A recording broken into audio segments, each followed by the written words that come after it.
सगळ्या भक्तींमध्ये एक नंबरला भक्ती असेल सगळ्या भक्तीमध्ये, तर ती आहे श्रवण भक्ती. ज्याने श्रवण केला, ज्याने श्रवण नाही केला त्याचा जन्म व्यर्थ गेला. म्हणजे श्रवण भक्ती आपल्याला काय करते, आपलं अंतःकरण शुद्ध करते. आपल्याला ज्या गोष्टी माहिती नसतील, ग्रंथाची माहिती नसेल, साधनेची माहिती नसेल, संतांचे विचार नसतील आपल्याकडे, तर ते विचार संतांच्या विचारामध्ये, संतांच्या आचारामध्ये परमात्मा सामावलेला आहे. परमात्मा कुठे सामावलेला आहे? संतांच्या आचारामध्ये, संतांच्या विचारामध्ये तो सामावलेला आहे. आणि ते विचार आणि ते आचार सर्व संतांनी आपल्या आपल्या ग्रंथामध्ये लिहून ठेवलेले आहेत.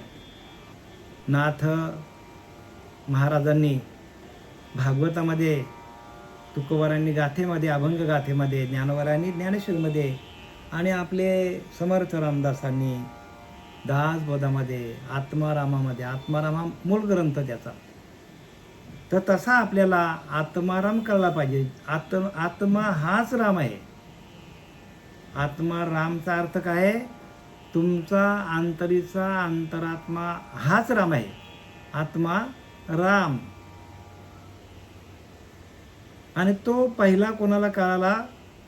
तर पहिला वाल्या कोळीला कळाला. जेव्हा वाल्या कोळीला नारद महर्षी भेटले आणि त्यांनी जे काय उपदेश दिला की तुझ्या पापाला वाटेकरी कोणी आहेत का, त्यांनी पडताळून बघितलं, घरी गेला, ही गोष्ट तुम्हाला माहिती आहे, आणि परत आला खाली मुंडी घालून. नारदाला वाटलं आपलं काम झालं, आणि मग नारदाने सांगितलं बस घे संकल्प. आणि मग नारद महर्षींनी त्याला आपल्याच अंतरीचा अंतरात्मा कसा प्रगट होईल, तुमचा अंतरीचा अंतरात्मा हाच व्यापक व्हायला पाहिजे. सगळीकडे तोच आहे हो. तुमच्यातला माझ्यातला वेगळा अजिबात नाही, तीळ मात्र नाही.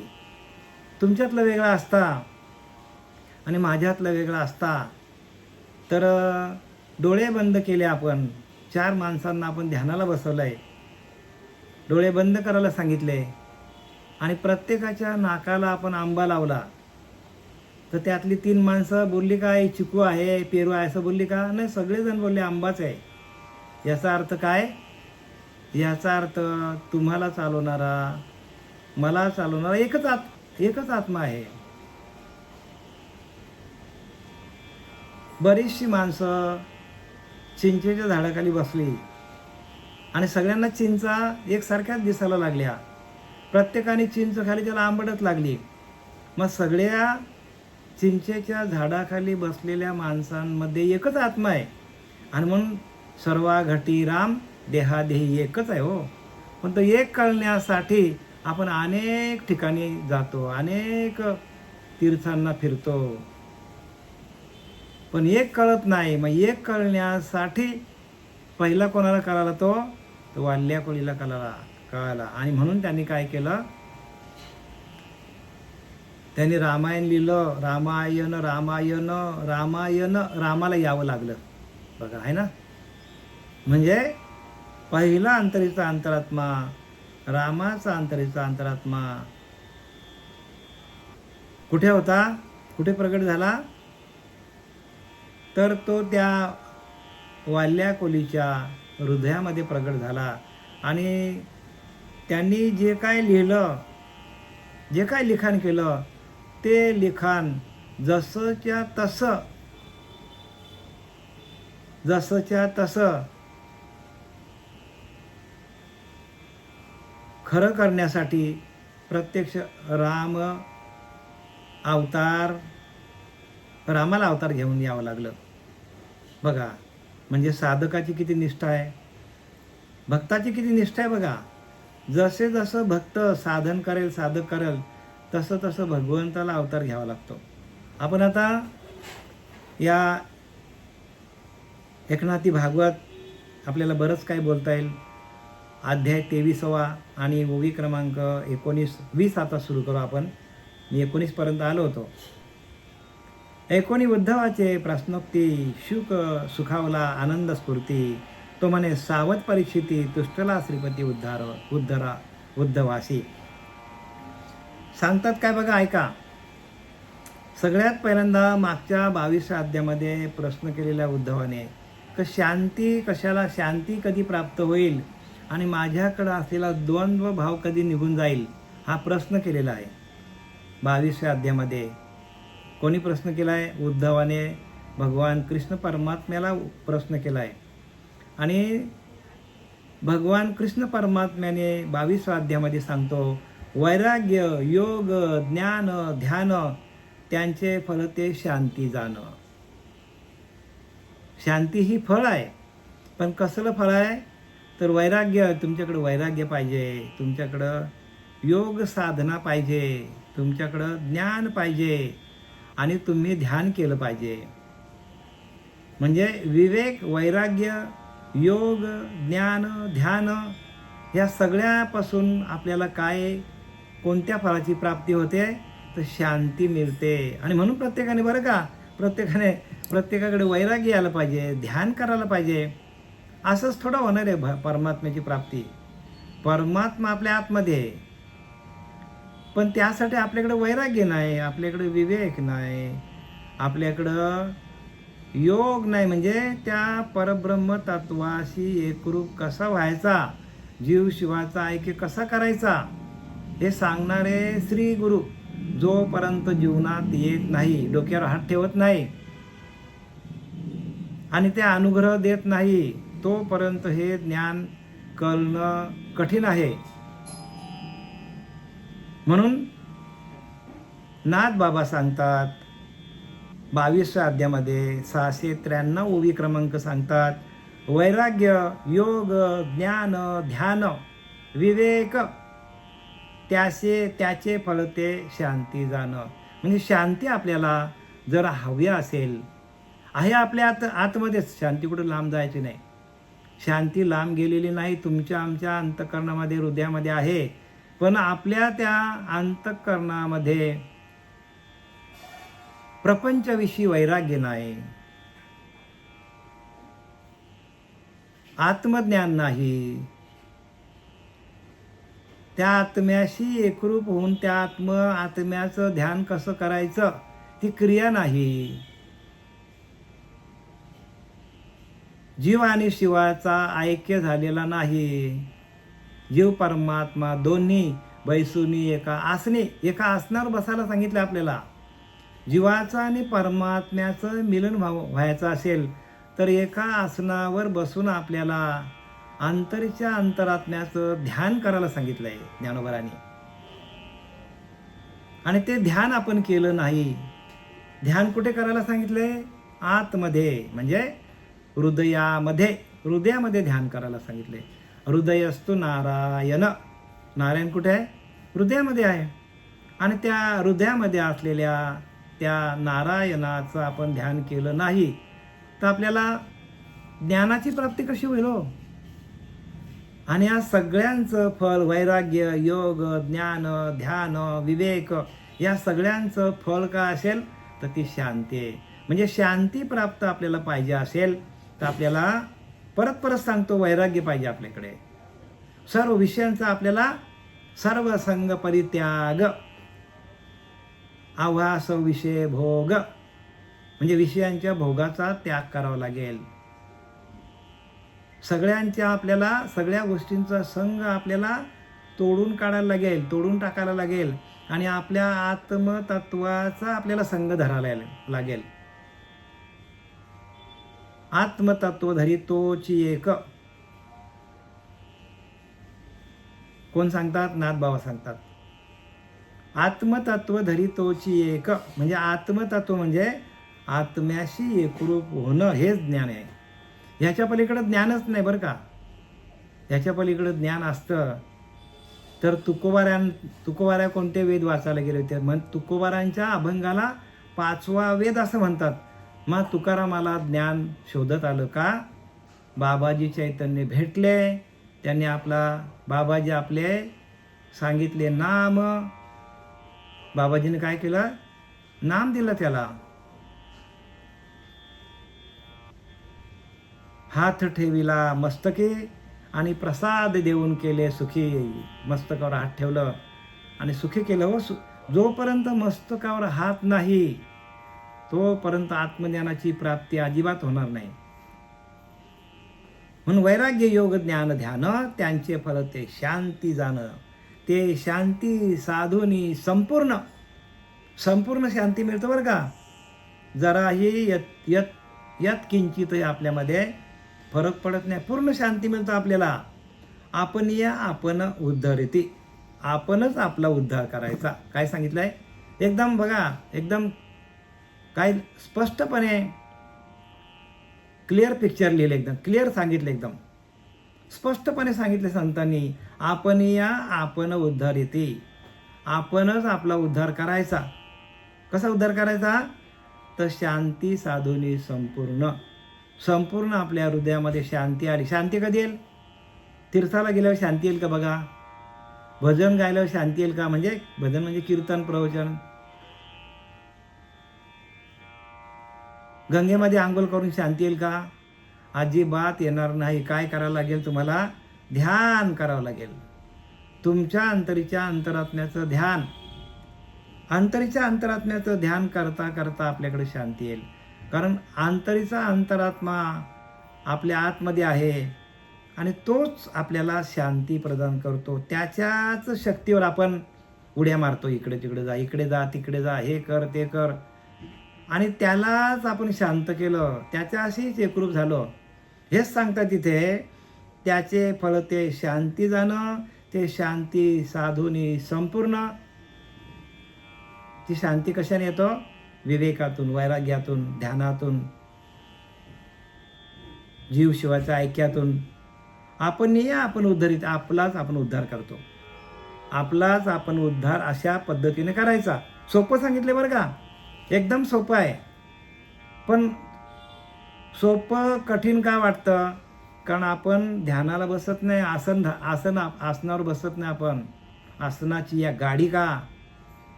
जो आम्ही मार्ग सांगितला, निका ज्ञानोबाला सांगतात, तेनेच होईल तरी होईल का निरोधया. हे ज्ञान प्रगट व्हायचं असेल तर आपल्याला सकाळी ब्रह्ममुहूर्ता उठून आपल्याला ध्यान करावं लागेल. ध्यान केलं नाही तर ज्ञान होणार. ज्ञान भरपूर असेल पण आत्मज्ञान होणार नाही. आणि गीता सांगते, संपूर्ण गीता सांगते, आत्मज्ञानाविना पार्था. अरे अर्जुना, आत्मज्ञान जर झालं नाही आणि लोकांना जर बाहेरचं ज्ञान सांगत बसला तर सर्व कर्म निरर्थकम. सगळे केलेले कर्म फुकट जातील. तूही फुकट जाशील आणि तू लोकांनाही फुकट घालवशील. जे तुझ्या सान्निध्यात लोक असतील त्यांना पण तू आप डुबे तो डुबे, यजमान को भी लेके डुबे. तुम्ही तर बुडणार पण तुमच्या जोडीला जी लोक आहेत ना त्यांना पण घेऊन डुबणार तुम्ही. म्हणून आत्मज्ञानाविना पार्था. अरे अर्जुना, आत्मज्ञान जर झालं नाही तर सर्व कर्म निरर्थकम. जे कोणी 50 वर्षे, 60 वर्षे, 70 वर्ष, 80 वर्ष, 90 वर्षे जगला असेल माणूस आणि त्याने लोकांना ज्ञान सांगितलं असेल तर सगळं आयुष्य फुकट गेलं. का? कारण त्या सांगणाऱ्या माणसाला आपल्याच आत्म्याचं ज्ञान नाही. आपल्या आत्म्याशी एकरूप कसं व्हायचं, आपल्या अंतरात्म्याचं भजन कसं करायचं हे जर माहीत नसेल तर केलेले सर्व कर्म निरर्थकम. नाना शास्त्रे पठ्ये लोकम, नाना दैवत पूजनम, पर्यात्मज्ञानाविना पार्था सर्व कर्म निरर्थकम. अनेक पठ्ठ्या लोकांनी, पंडितांनी, ज्यांनी पांडित्य मिळवलं आहे अशा पांडित्य लोकांनी सगळ्या प्रकारची शास्त्र वाचली. 4 वेद, 18 पुराणे, 6 शास्त्रे. आणि जेवढे आपल्या भूतलावर देव आहेत तेवढ्या सगळ्या देवांची जरी पूजा केली, 33 कोटी देवांची जरी पूजा केली, पर्यात्मज्ञानाविना पार्था सर्व कर्म निरर्थकम. पण हे करून आत्मज्ञान होत नाही म्हणून तर सांगतात. म्हणून तर गीता सांगते आत्मज्ञानाविना पार्था. हे करून आत्मज्ञान होत नाही. आत्मज्ञानासाठी आपल्याला काय करायला पाहिजे? आपल्याच अंतरात्म्याचं ध्यान कसं करायचं त्या निर्गुण निराकाराशी आपण एकरूप कसं व्हायचं हे ज्ञान देणारे सच्चिदानंद सद्गुरू श्रीपाद बाबा, रामदास बाबा, नारायण बाबा, नाना बाबा, पांडुरंग दिवेकर बाबा हे जीवनात आले आणि प्रत्यक्ष बरं का त्या मालिकेमध्ये आले. आणि त्या मालिकेमध्ये काय झालो, मालिकेमध्ये आपण एकरूप झालो त्या मालिकेत, किंवा त्या मालिकेमध्ये आपण प्रवेश केला. तसे श्रीगुरू आपल्याला भेटले आणि म्हणून आपण आत्मज्ञानाकडे वळतो, बाकीच्या आत्मज्ञानाकडे वळत नाही. आता त्यांचे भाग्य तेवढंच. एकोणी उद्धवाची प्रश्नोक्ती सुखावली आनंद सुरते 20वा एकनाथी भागवत अध्याय 23वा, म्हणजे हा अध्याय वाचल्यानंतर 23वा म्हणजे तेथे आपल्याला 20वा मिळतो. अध्यायाचं नाव, अध्याय कितवा आहे? 23वा. म्हणजे हे ज्ञान झालं तर आपल्याला 23वा, तेथे आपल्याला 20वा म्हणजे शांती मिळतो. म्हणून ह्या अध्यायाचं नाव काय आहे?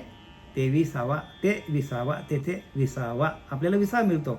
आणि 20वा हाच आपला काय आहे? परमात्म स्वरूप. म्हणजे काय? श्रम जाऊन विश्राम पावला चंद्रमौळी. म्हणजे काय? भगवान शंकर सगळे श्रम गेलं आणि शांत झाला. तसा आपल्याला या भगवान शंकराचीच उपासना आहे. आदिनाथ गुरु सकळ सिद्धांचा मच्छिंद्रतायाचा मुख्य शिष्य मच्छिंद्राने बोध गोरक्षाशी केला. गोरक्षवळला गहिनी प्रसादे निवृत्ती दातारा ज्ञानदेव सार चोजविले. ज्ञानवाऱ्यापर्यंत ज्ञान आलं, तुकोवाऱ्यापर्यंत आलं, नाथांपर्यंत आलं आणि ते आपल्यापर्यंत आलं. आणि म्हणून काय पाहिजे आपल्याला? तर सुख पाहिजे. ऐकोनी उद्धवाची प्रश्नोक्ती सुखावला आनंद स्फूर्ती. उद्धवाने प्रश्न केला, शांती कशात मिळेल आणि माझा मोह कसा जाईल, माझ्याकडला द्वंद्व भाव कसा जाईल, माझ्यातला द्वैत भाव निर्सूनी कसा जाईल. समर्थ रामदास मस्त सांगतात बघा, ऐका. अद्वैत कल्पितेची शुद्ध, द्वैत कल्पिते अशुद्ध. ज्याच्याकडे दोन भाव आहेत, मी वेगळा आणि देव वेगळा, तर ते अशुद्ध आहे. अशुद्ध ज्ञान सांगतात समर्थ रामदास. द्वैत कल्पिते अशुद्ध, अद्वैत कल्पितेची शुद्ध. अद्वैत म्हणजे आपणच परब्रह्म, अहम ब्रह्मास्मी हा बोध आहे. आणि त्या महावाक्याच्या बोधातून आपल्याला ज्ञान होतो. आणि हे बोध कोणीही देत नाही. बोधापर्यंत जाण्यासाठी आपल्याला शिल्लक पाहिजे, आपल्या देहाची शिल्लक पाहिजे, पूर्वजन्माची आपली सुकृत पाहिजे आपल्याकडे.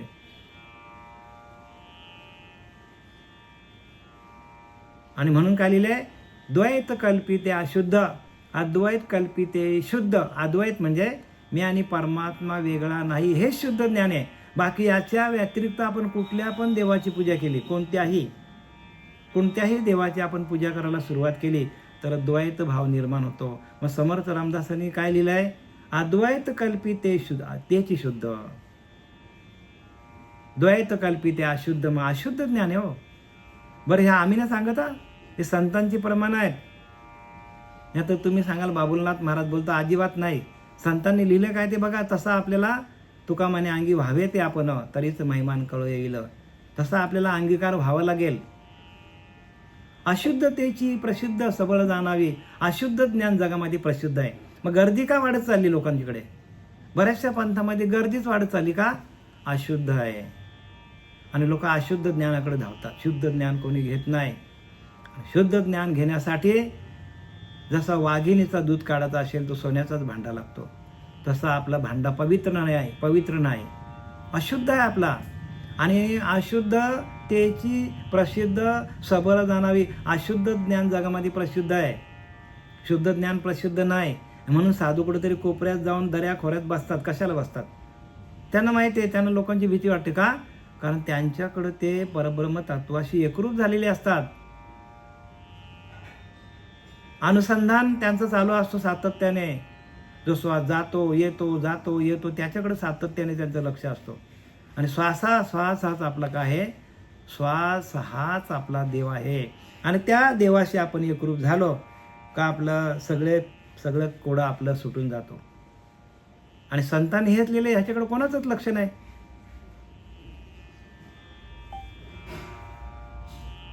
एकोणी उद्धवाची प्रश्नोक्ती शुक सुखावला आनंद स्फूर्ती. तो म्हणे सावध परिस्थिती तुस्तला श्रीपती उद्धवाशी. आणि हेच ज्ञान शुक महर्षींनी परीक्षित राजाला सांगितलेलं आहे. आणि ह्या मुद्द्यावर आल्यानंतर, भागवताच्या ह्या मुद्द्यावर आल्यानंतर परीक्षित राजाला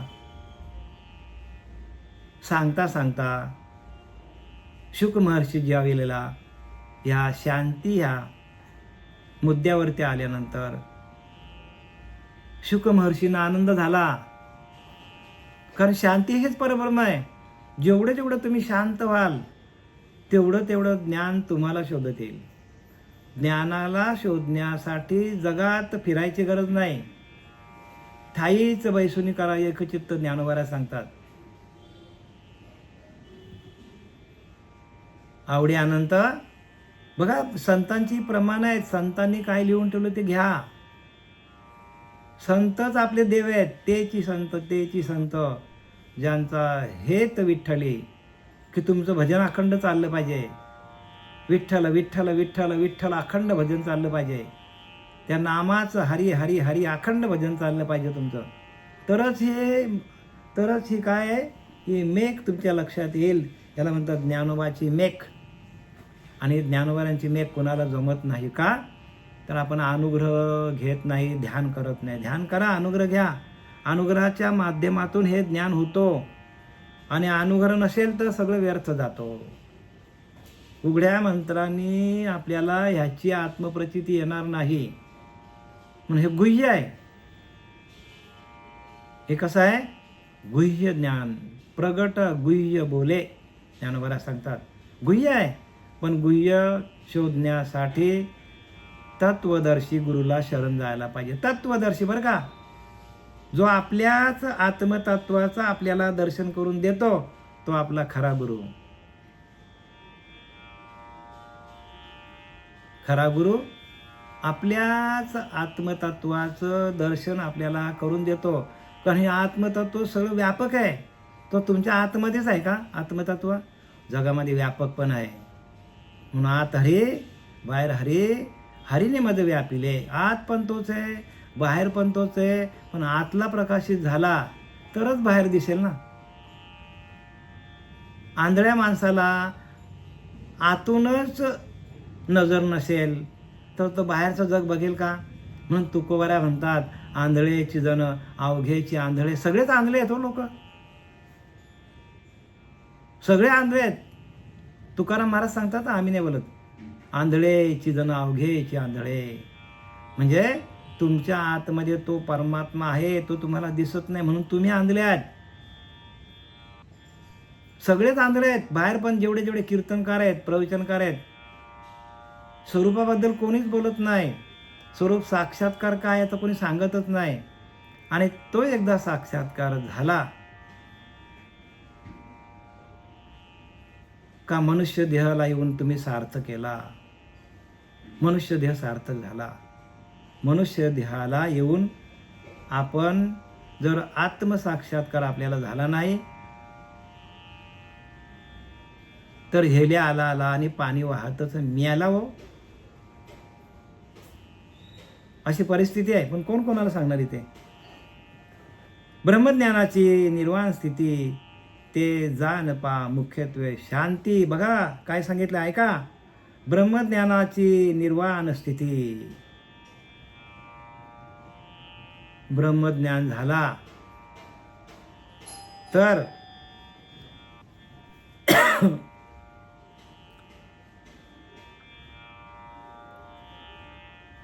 आपली अंतिम स्थिती काय होते ते सांगितलंय. आपला अंतःकरण कसा होतो ते सांगितलंय. ब्रह्मज्ञानाची निर्वाण स्थिती ते जाण पा मुख्यत्वे शांती. शांती तुमच्याकडे चालत येतो. मुख्यत्वे शांती. मुख्य काय आहे? मुख्य म्हणजे तुमच्या आतमध्ये शांती प्रस्थापित होते. शांती स्थापित होते, शांत होतो, शांत शांत शांत शांत एकदम शांत होतो. शांतीशी आले पालो नव्हे, ज्ञानोबा सांगतात. जे ज्ञान गंगे न्हाले, पूर्णतः जीवनी झाले, ते शांतीशी आले पालव नव्हे. बघा ज्ञानोबा काय सांगतात बघा ना, या 15-16 वर्षामध्ये काय लिहितात ज्ञानोबा. तोंडात बोटं घाला. जे ज्ञान गंगे न्हाले, कुठल्या गंगेमध्ये न्हाले? कुठल्या गंगेमध्ये? तीर्थावरल्या. अहो ज्ञानोबा काय सांगतात ऐका, परत परत ऐका, डोळे अक्षी वटारून बघा, कान अगदी मोकळे करा तुमचे. जे ज्ञान गंगे न्हाले म्हणजे आत्मज्ञानरूपी गंगेमध्ये जर तुम्ही न्हावून निघाले, पूर्णतः जीवन झाले, तर तुम्हाला तुमच्याकडे पूर्णतः तृप्ती येते. तुम्हाला आत्मज्ञानाची तृप्ती येते. आत्मज्ञानाच्या गंगेमध्ये न्हाल्यानंतर आत्म्याकडं तृप्ती येते, शांती येते. शांतीशी आले पालव नव्हे. शांती येते आपल्याकडे. जसं एखाद्या झाडाला नवीन पालवी फुटावी. बघा योगी कसे दिसतात, तेज अगदी तेजपुंज शरीर, तेजपुंज चेहरा. का? शांती त्यांच्याकडे. हो, शांतीशी आले पालव नव्हे. जशी नवीन झाडाला पालवी फुटावी, पालवी, तसं त्यांचा चेहरा असतो योगी लोकांचा. शांती आहे, शांती हाच परमात्मा आहे. शांती परते नाही धर्म. आमचे सच्चिदानंद सद्गुरू पांडुरंग देवकर बाबा नेहमी आम्हाला सांगायचे, शांती परते नाही धर्म. शांती हेच परब्रह्म. बस शांती हेच परब्रह्म आहे सांगतात. आणि इथं नाथ बाबा पण तेच सांगतात. आम्ही सांगत नाही बरं का. संतांनी लिहिलं ते काय वाचा आणि त्याचा तुम्ही अभ्यास करा. उगाचच आपला वेळ घालू नका. वेळ दवडण्यामध्ये मजा नाही. मी चांगला कीर्तनकार आहे अपेक्षा नाही, मी चांगला प्रवचनकार आहे काय घेणं नाही. कीर्तनकार व्हा नका व्हावं, प्रवचनकार व्हा नका व्हावं, पण तुम्ही तुमची सोडवणूक करा. आपली आपण करा सोडवणं. द्वैत बंधन तोडा वेगी. आपल्याकडे द्वैत भाव तो तोडून टाका आणि तुम्हीच परब्रह्म आहात असा भाव ठेवा. जिकडे जाल तिकडंच परब्रह्म तुमच्या जवळच आहे. म्हणून गांधी काय म्हणायचे, महात्मा गांधी, जेथे जातो तेथे तू माझा संघाती आणि चालीविषयी हाती धरून या. तसा आपल्याला हाताला धरून चालवतो परमात्मा, पण आपला तिकडे लक्षच नाही हो. आणि म्हणून ते महान आत्मे झाले. महात्मा गांधी. काय नाव पडलं त्यांना? महान असा आत्मा होऊन गेला आपल्याकडे. आणि अशा महान अशा आत्म्याकडं अहिंसा परमो धर्म. काय त्याचा उपदेश आहे? अहिंसा परम धर्म. जर आपण अहिंसाच केली नाही, कुठलीच हिंसा आपल्याकडनं झालेली नाही, मनाकडून नाही, डोळ्याकडून नाही, कानाकडून नाही, हाताकडून नाही, कुठल्याच अवयवातून आपल्याकडनं जर अवहेलना झाली नाही, कुठल्याच इंद्रियांकडून आपल्याकडं दुर्गुण झाला नाही, तर सर्व इंद्रिये जिथल्या तिथे आहेत आणि त्यांच्याकडे शांती आहेच. पण आपणच आपल्या हाताने काय करतो? आपल्या इंद्रियांना चिथवतो, आपल्याच इंद्रियांना आपण त्रास देतो. आणि मग ती इंद्रिय एकदा भरकटाला लागली का मग आत्मा देहासारखा होतो, जिकडे नेला तिकडे जातो. आणि आत्म्याला खड्ड्यात टाकणारी आपली माया आहे. मग ती मायाच जर रामरूप झाली, मायेकडे अखंड भजन चालला त्या हरिनामाचा, तर त्या हरीलाच त्या मायेची चिंता, हरीलाच त्या देहाची चिंता. म्हणून सर्व सांडूनी शोधा मधला सांगतात. सर्व टाका आणि मला शोधा, मी तुमच्या आतमध्ये आहे. ऐसा देवची बोलला. देव सांगता, अरे बाबा मी तुझ्या आतमध्ये, बघ मला, बघ मला बघ. कोणीच लक्ष घालत नाही. उठसूट चालले ह्या तीर्थाला त्या तीर्थाला. जिथे जिथे मोठेपणा मिळेल तिथे तिथे माणूस धावतो. अरे पण आपल्याला मोठेपणा कुठे घालेल? आपल्याला खड्ड्यात घालेल ना, अधोगतीला घेऊन जाईल ना आपल्याला. आपल्याला अधोगतीला नेणारी लोकच आहेत. ही लोकच आपल्याला झाडावर चढवतील. म्हणून संत कधी बाहेर आले नाही लोकांमध्ये. तिकडे का बरं कपाऱ्यामध्ये जाऊन बसतात ते? का हिमालयामध्ये जाऊन बसतात? त्यांना शांती पाहिजे. हाच तर विषय येतो. नाथबाबांनी हाच विषय मांडलेला आहे की शांती हेच परब्रह्म आहे. सगळ्या देवांची पूजा केली तरी शांती तुमच्याकडे येत नसेल तर पूजा करून फायदा आहे का? पण एकच तुम्ही अंतरीच्या अंतरात्म्याला पूजलं आणि अंतरीच्या अंतरात्म्याने जर तुम्हाला शांती द्यायला सुरुवात केली, शांत झाले, जे ज्ञानगंगे न्हाले बघा,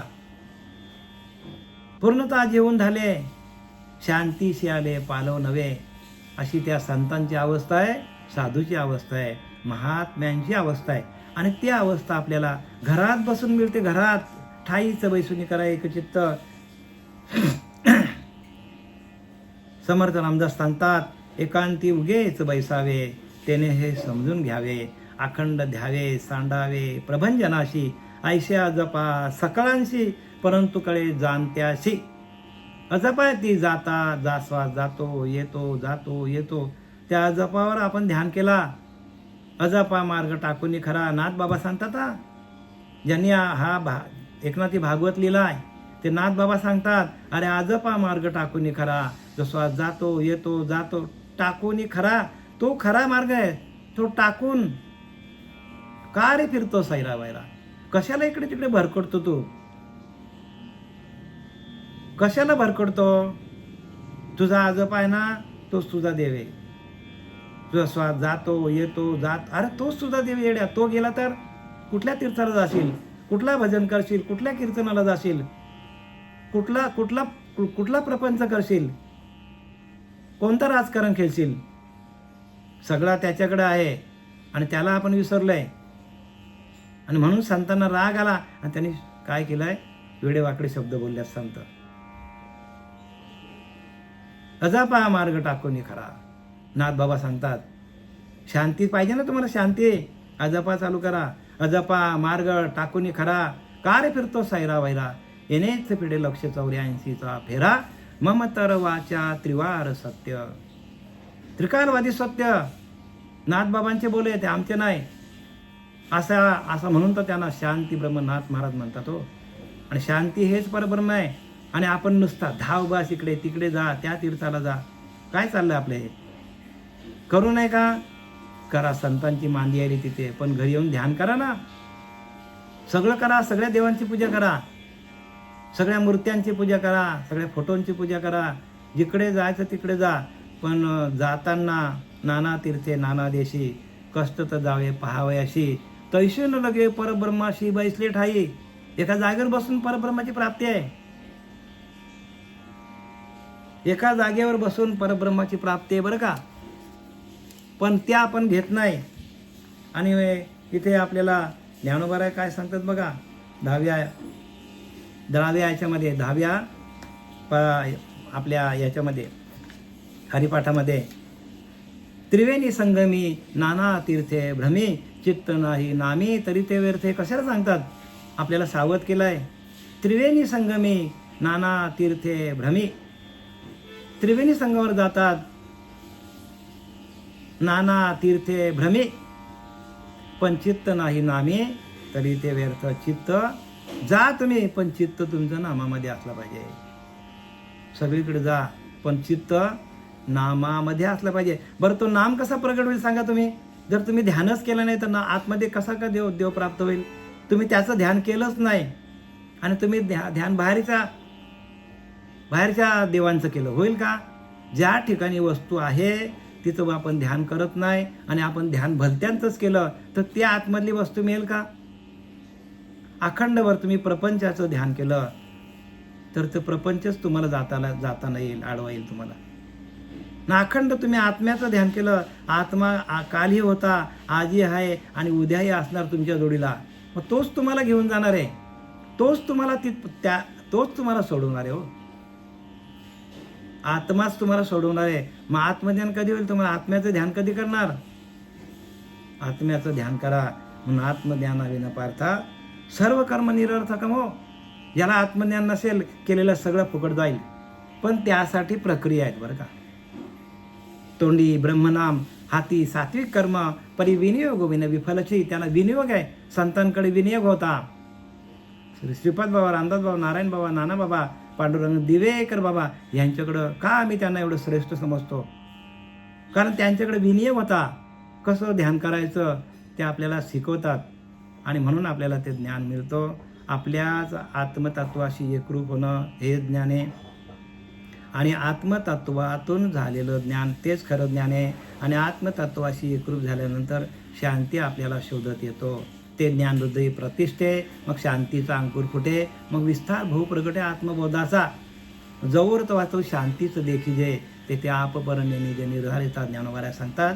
झालेली सेवा सच्चिदानंद सद्गुरू श्रीपाद बाबा, रामदास बाबा, नारायण बाबा, नाना बाबा, पांडुरंग देवेकर बाबा यांच्या चरणी समर्पित करीत आहे. कुंडलिकावर